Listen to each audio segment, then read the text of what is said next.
Hi, I'm Sean with Amped Up Marine Solutions, and this is a product unboxing video of the standard Verizon GX1400G. This is the white radio. This is offered in white or black.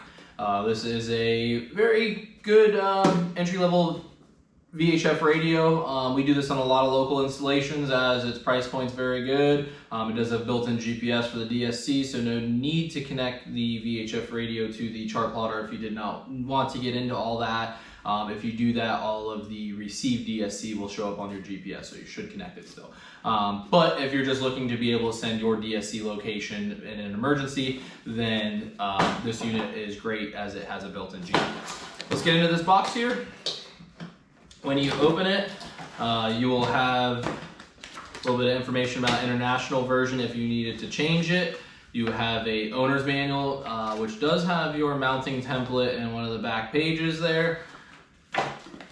You then have a baggie of the microphone clip, your knobs for the mounting bracket, power cable, and some hardware in there. You have your mounting bracket here. And then you have the radio itself. This is a non-removable fist mic, so it does not come off the unit. Out of the back of the unit, you have your VHF connection. You have a GPS antenna input that you can use for an external GPS if you needed to. And then you have your NEMA 0183 outputs. This does not have NEMA 2000 either. Then you have your power connector that you would take this power cable that comes in the bag, and once you've connected this to a fused source, it does have a fuse holder on there.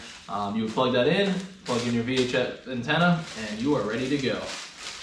On the face of the unit, you have a nice quick volume knob here. You have a squelch knob here. You have your channel up and down button. You have your DSC flap.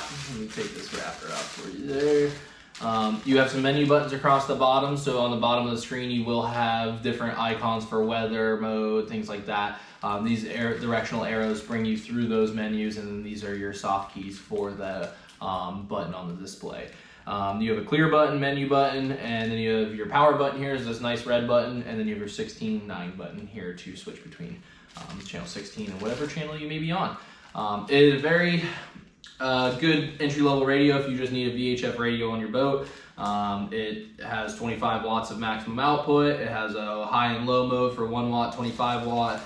Does not have a very high power draw. And you do need a flush mount kit for this unit if you did want to flush mount this into your dash. The link for this unit will be in our description below, and on the product page for this item there is the accessory of the mounting kit for this unit. I'm Sean from Amped Up Marine Solutions, and thanks for watching this product unboxing video.